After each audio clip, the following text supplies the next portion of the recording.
Right, in this video we're going to work out the following integral, 1 over 1 plus cos x dx.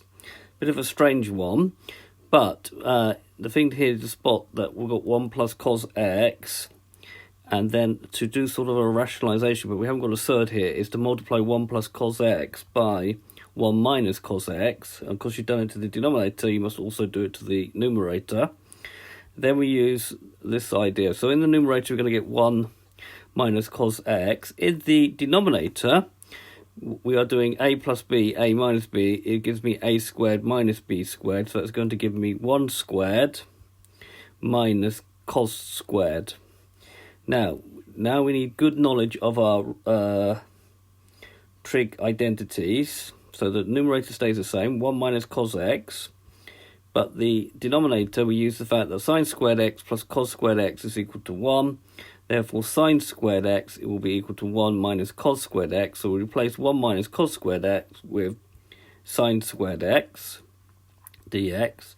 Now we've got a common denominator, so we're going to split that up. So it's going to be the integral of 1 over sine squared x minus cos x over sine squared sine x. Sorry, sine x sine x. I've written, instead of writing sine squared x here, I've written sine x times sine x dx, because then, again using our trig rules, that we know that cosec x is 1 over sine x, so we'll make that the integral of cosec squared x, because it's 1 over sine squared x. And then I'm going to have minus 1 over sine x, which is minus cosec x, and then cos x over sine x. Cos x over sine x is equal to cot x, so that will be cot x dx.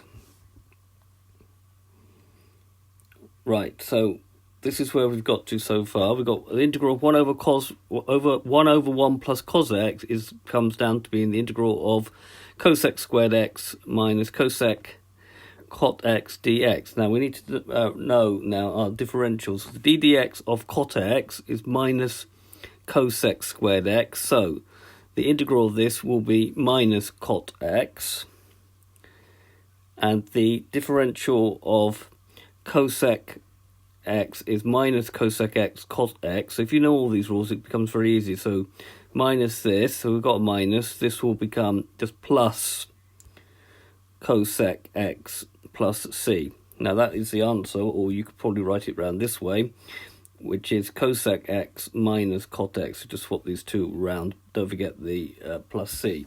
So this integral actually requires you to have good knowledge of your trig identities and your differential of trig functions. I hope you've understood though, and I thank you very much for watching.